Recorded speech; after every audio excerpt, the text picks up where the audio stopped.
Sebelumnya telah disampaikan terkait dengan otomatisasi robot, penerapan robot di industri seperti apa, membedakan antara aplikasi robot dengan konsumen, komponen umum robot, dampak robot terhadap pekerjaan di masa depan, dan masalah hukum terkait robotika. Berikut ini saya akan sampaikan topik terkait dengan pengambilan keputusan kelompok, sistem kolaborasi, dan dukungan AI.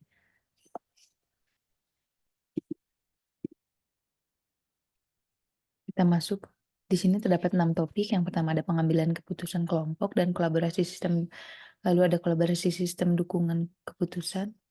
Lalu ada dukungan kelompok yang didukung komputer, kecerdasan kolektif, crowdsourcing, dan berbagai jenis AI lainnya.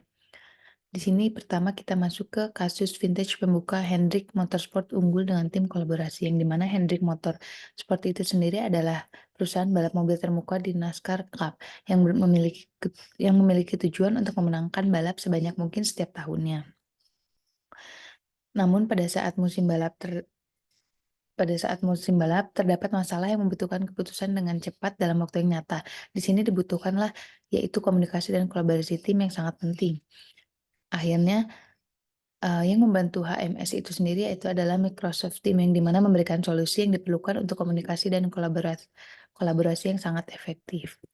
Lalu di sini ada pengambilan keputusan dalam kelompok, karakteristik, proses, manfaat, dan disfungsi terbagi menjadi 4, yaitu membuat sistem perangkat lunak, membuat keputusan, merancang produk, mengembangkan kebijakan, dan strategi. Ciri-ciri dari kelompok itu sendiri, yang pertama ada anggota kelompok ini berada di tempat, waktu, dan organisasi yang berbeda. Kelompok dapat bersifat permanen atau sementara. Kelompok menciptakan konflik, keuntungan, ataupun juga kerugian. Tugas kelompok mungkin harus diselesaikan dengan cepat. Keputusan yang diambil di sini akan lebih mudah jika mendapat dukungan dari seluruh anggota kelompoknya. Lalu sini masuk ke mendukung kerja kelompok dan kolaborasi tim dengan sistem komputerisasi, yaitu teknologi dukungan grup atau GSS, yang dimana GSS itu sendiri adalah teknologi yang mendukung komunikasi dan kolaborasi dalam kerja kelompok seperti internet, intranet, Internet of Things, dan extranet, yaitu adalah infrastruktur penting untuk komunikasi dan kolaborasi. Lalu untuk GSS itu sendiri meningkatkan efisiensi, menghemat waktu dan biaya, serta mempercepat pengambilan keputusan. Di sini dukungan elektronik untuk komunikasi dan kolaborasi komputerisasi, yaitu ada Groupware. Groupware itu sendiri merupakan alat terkomputerisasi yang mendukung kerja kelompok secara tidak langsung seperti email, ruang obrolan seperti Zoom, Google Meet, dan telekonferensi. Groupware ini memungkinkan anggota tim yang berbagi pendapat, data, informasi, dan sumber daya lainnya untuk meningkatkan kolaborasi. Lalu ini masuk ke sistem rapat virtual. Kemajuan teknologi web memungkinkan pertemuan virtual dengan anggota tim yang berlokasi di tempat berbeda seperti Skype, Microsoft Office 365, lalu ada Zoom, Google Meet, dan yang lain-lainnya. Lalu di sini ada perangkat lunak kolaborasi sosial untuk tim dapat menjadi kunci untuk meningkatkan produktivitas dan kerjasama di dalam organisasi. Beberapa contohnya itu ada Wake, River, Azendo, Zimbra, Sempage, Zoho, Asana, Jive, Chatter, Table Sosial. Lalu di sini ada juga berbagai alat tambahan yang mendukung kolaborasi dan komunikasi tim, yaitu seperti Notjoy, Kahoot, Notebridge, Walkabout Workplace, Real Time Board, Quora, Pinterest, Koneksi IBM, Skeda, Zing, Scribbler, dan Kolokia. Lalu di sini dukungan komputerisasi langsung untuk pengambilan keputusan kelompok seperti sistem pendukung keputusan kelompok atau GDSS juga dapat menjadi penting dalam meningkatkan produktivitas dan efisiensi rapat pengambilan keputusan. GDSS memfasilitasi proses pengambilan keputusan kelompok dengan memberikan struktur pada pertemuan, akses cepat ke informasi, dan mendukung pemrosesan informasi dan pembuatan ide secara paralel oleh para peserta. GDSS ini dapat diimplementasikan baik dalam ruangan pengambilan keputusan dengan tujuan khusus mampu sebagai groupware berbasis internet, memungkinkan anggota tim untuk bekerja dari lokasi manapun dan kapanpun. Lalu di sini ada dukungan komputer untuk pengambilan keputusan seperti yang diilustrasikan oleh Stromboard di sini. Dapat digunakan langkah-langkah berikut seperti yang pertama adalah tentukan masalah dan tujuan, brainstorm ide, atur ide, kolaborasi dan evaluasi, prioritaskan ide, presentasikan ide, lalu rencanakan implementasi seperti apa, dan yang terakhir adalah manajemen proyek. Di sini ada salah satu kasus yaitu dari think tanks. Think tank itu sebagai produk terbaru dari grup sistem menawarkan berbagai fitur yang dirancang untuk memfasilitasi aktivitas pengambilan keputusan kelompok dengan lebih efisien dan efektif. Berikut ini adalah kunci dari think tank, yaitu ya, pertama ada partisipasi antar alur kerja efisien, brainstorming anonim, antar muka penggunaan yang ramah, penyimpanan dan konversi otomatis. Lalu contoh penggunaan think tank yang disebut menunjukkan bagaimana produk ini telah digunakan dalam konteks yang berbeda untuk meningkatkan efisien dan hasil kerja. Yang itu pertama, ada kolaborasi transformasional dalam rantai pasokan, lalu yang kedua, optimasi catatan kesehatan elektronik. Lalu kita masuk ke brainstorming. Di sini brainstorming itu sendiri adalah proses penting dalam pengambilan keputusan kelompok yang bertujuan untuk menghasilkan ide-ide kreatif dan memecahkan suatu masalah. Dukungan komputer komputer telah menjadi solusi yang populer untuk meningkatkan proses brainstorming. Berikut ini adalah beberapa fitur utama dari perangkat lunak yang mendukung brainstorming. Yang pertama ada penciptaan ide, partisipasi kelompok besar, pembaruan waktu nyata, informasi kode warna, pengeditan kolaboratif, desain sesi curah pendapat, berbagi ide, dan pemetaan ide.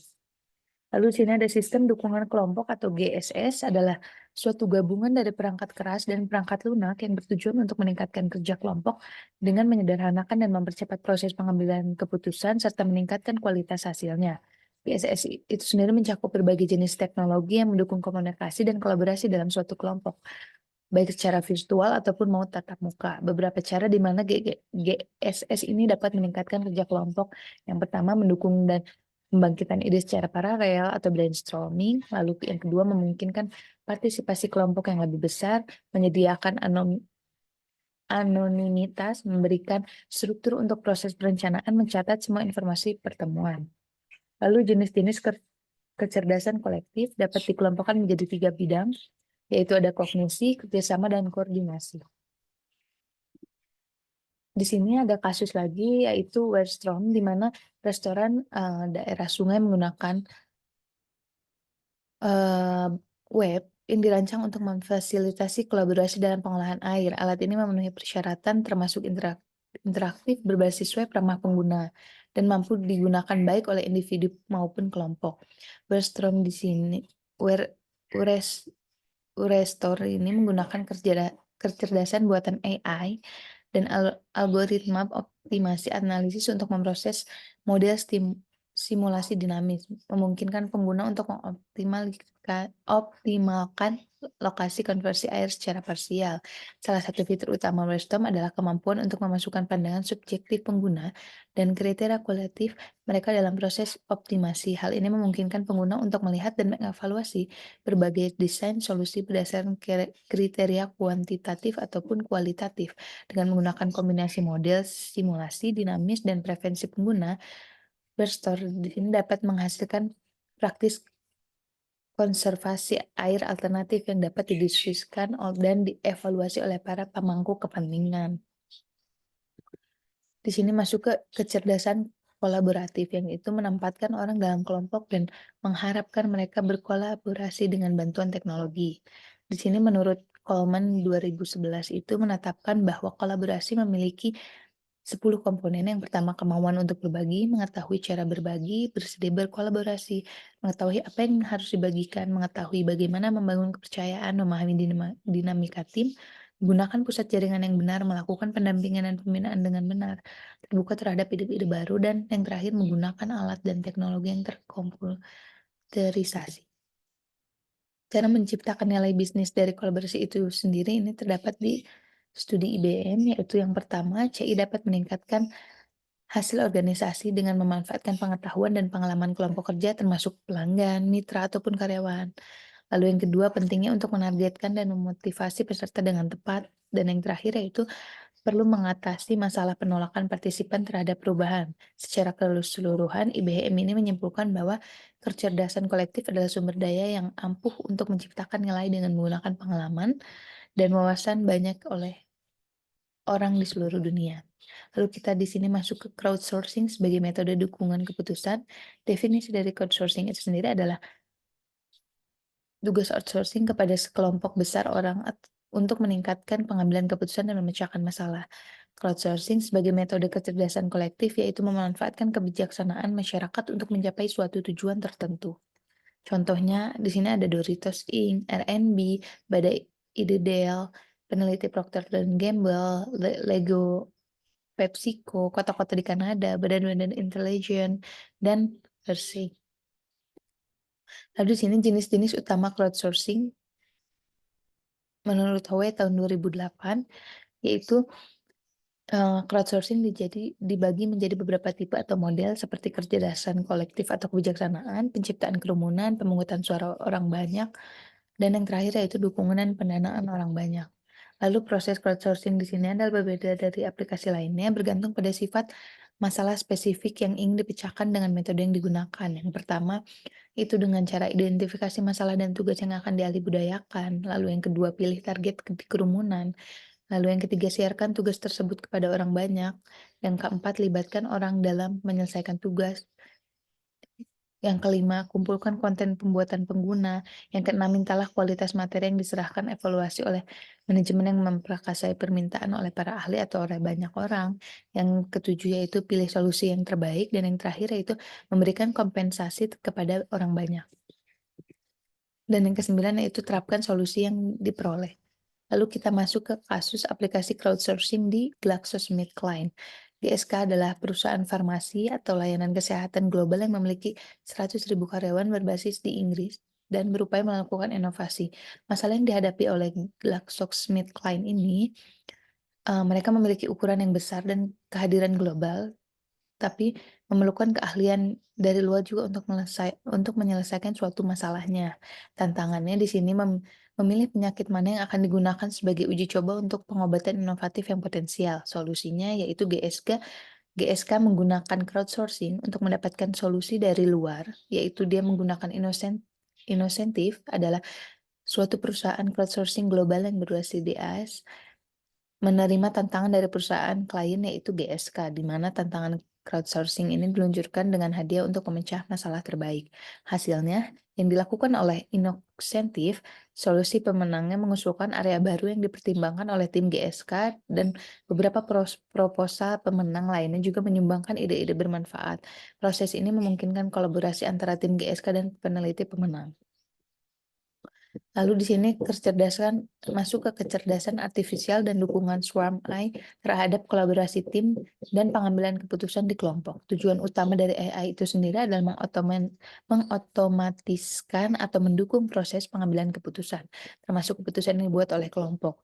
Langkah-langkah dan proses yang dapat dilakukan oleh AI yaitu pertama, persiapan pertemuan, lalu yang kedua masalah identifikasi, yang ketiga ide generasi,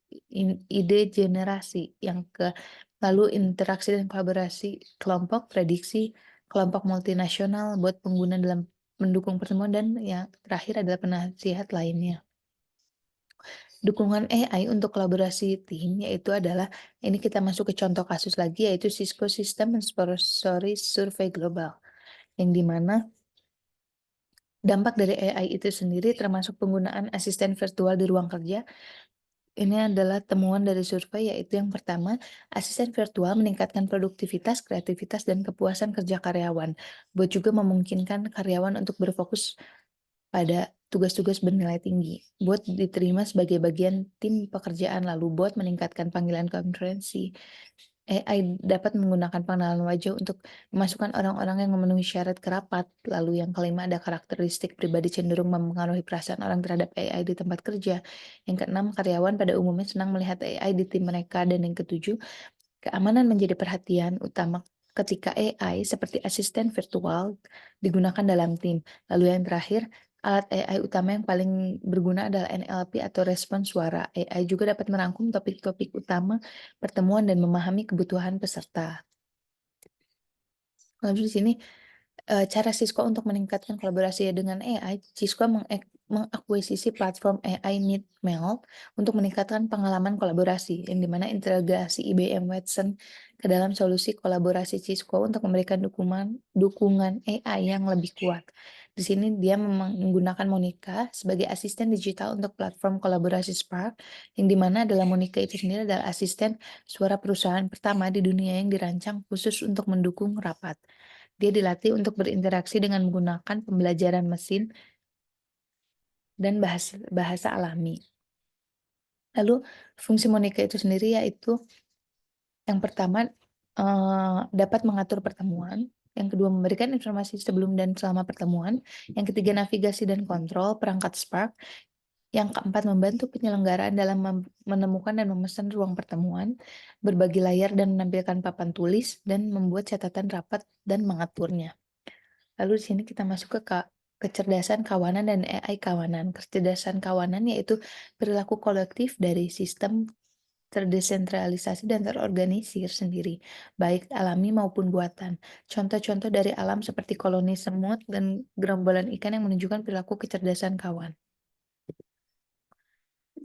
Lalu ini kita masuk ke kasus X-Prize dan penggunaan Swarm AI sebagai berikut, di mana X-Prize ini adalah organisasi nirlaba yang menggunakan kompetisi untuk mendorong inovasi yang berpotensi mengubah dunia menjadi lebih baik. Pengenalan visionary sebagai satu saluran utama untuk merancang hadiah yang memecahkan tantangan terbesar umat manusia. Permasalahan yang dihadapi kompleksitas menemukan permasalahan global utama dan perlunya kebijaksanaan kolektif untuk menyepakati tantangan tersebut. Solusinya yang di sini yang diambil yaitu mengenalkan penggunaan Swarm AI pada pertemuan Visioneering tahun 2017 untuk menentukan topik tantangan X-Prize tahun 2018. Konsep Swarm AI ini membentuk kelompok kecil yang dimoderatori oleh algoritma AI untuk menemukan dan menyepakati solusi. Hasilnya di sini yang diperoleh yaitu dampak positif terhadap kualitas keputusan dan partisipasi peserta dalam proses pengambilan suatu keputusan. Lalu kita masuk ke kolaborasi manusia mesin dalam pekerjaan kognitif. Kemajuan AI di sini telah memungkinkan kolaborasi manusia dengan mesin dalam pekerjaannya, di mana manusia bekerja sama dengan sistem kecerdasan untuk meningkatkan kinerja dan berbagai bidang seperti pemasaran, keuangan, dan kesehatan. Contohnya kolaborasi ini dapat ditemukan dalam pengambilan keputusan investasi, di mana komputer itu sendiri memberikan saran yang akurat berkat pembelajaran mesin dan pembelajaran mendalam. Di bidang medis, seperti mendiagnosis penyakit, IBM Watson memberikan nasihat medis yang membantu dokter dan perawat dalam tugas mereka. Lalu pekerjaan manajemen top juga melibatkan kolaborasi manusia-mesin dalam pengambilan keputusan. Penggunaan AI dan analitik telah menghasilkan peningkatan signifikan dalam kemampuan pengambilan keputusan manajer. Contohnya, McKinsey dan Company dan MIT merupakan dua pemain utama yang meneliti topik kolaborasi ini, yang meliputi pengguna pembelajaran mendalam untuk meningkatkan kolaborasi antara manusia dan mesin. Bahkan ada perusahaan yang telah menunjukkan algoritma pengambilan keputusan kepada dewan direksi, menunjukkan perkembangan dalam integrasi teknologi AI dalam proses pengambilan keputusan organisasi. Lalu di sini ada robot sebagai rekan kerja, peluang dan tantangannya. Robot sebagai rekan kerja menawarkan peluang besar untuk meningkatkan produktivitas dan efisiensi di tempat kerja. Studi ini terdapat di pabrik BMW, menunjukkan bahwa kolaborasi manusia robot dapat lebih produktif daripada manusia dan robot yang bekerja sendiri, mengurangi waktu menganggur hingga 85%. Namun ada beberapa tantangan yang perlu diatasi, yaitu termasuk merancang tim manusia robot yang lebih efektif, pertukaran informasi antara manusia dan robot, persiapan karyawan untuk berkolaborasi, dan perubahan proses bisnis dan memastikan keselamatan bagi robot dan karyawannya itu sendiri. Beberapa contoh teknologi yang mendukung robot sebagai rekan kerja meliputi penggunaan realitas virtual untuk pelatihan, kolaborasi antara robot dan biro iklan untuk menghasilkan ide, lalu peran robot sebagai bos, partisipasi robot dalam jalur perakitan dan pemeriksaan kualitas, serta penggunaan alat AI untuk mengukur paramedis secara cepat dan akurat. Ini menunjukkan bahwa integrasi robot dalam lingkungan kerja membawa potensi besar untuk meningkatkan efisiensi dan kualitas pekerjaan. Lalu masuk ke tim robot yang berkolaborasi. Di sini pengembangan tim robot merupakan masa depan dalam bidang robotika, terutama untuk menangani pekerjaan yang kompleks. Contohnya sangat luas, mulai dari manufaktur hingga eksplorasi di luar angkasa. Contohnya penelitian kecerdasan buatan Jerman telah melakukan eksperimen simulasi di Gunung Utah untuk mengeksplorasi kemungkinan penggunaan tim robot dalam misi persiapan mendarat di Mars. NASA juga memiliki rencana untuk mengirimkan kawanan robot lebah bernama Mars B yang akan beroperasi secara kelompok di permukaan dan udara Mars. Teknologi semacam ini memungkinkan kolaborasi antara robot dalam menjalankan tugas-tugas yang rumit. Penelitian ini sedang dilakukan untuk mengembangkan sistem persepsi yang memungkinkan robot merasakan lingkungan sekitarnya, berkomunikasi satu sama lain, dan mengkoordinasikan pekerjaan mereka. Sebagai contoh, robot dapat bekerja untuk membuka pintu atau menjalankan tugas-tugas lain yang memerlukan kerjasama. Ini menunjukkan suatu potensi besar dari perkembangan tim robot dalam meningkatkan efisiensi dan kemampuan eksplorasi, baik di bumi maupun di luar angkasa. Sekian demikian paparan ini saya sampaikan, eee, s karena topik selanjutnya tidak kalah menarik yaitu, mempelajari tentang sistem rekomendasi, sistem pakar, chatbot, mulai dari memahami hingga kemampuan, penggunaan dan isu penerapan chatbot itu sendiri, dan yang terakhir yaitu sistem asisten virtual dan fungsinya. Selamat menyimak materi selanjutnya, terima kasih.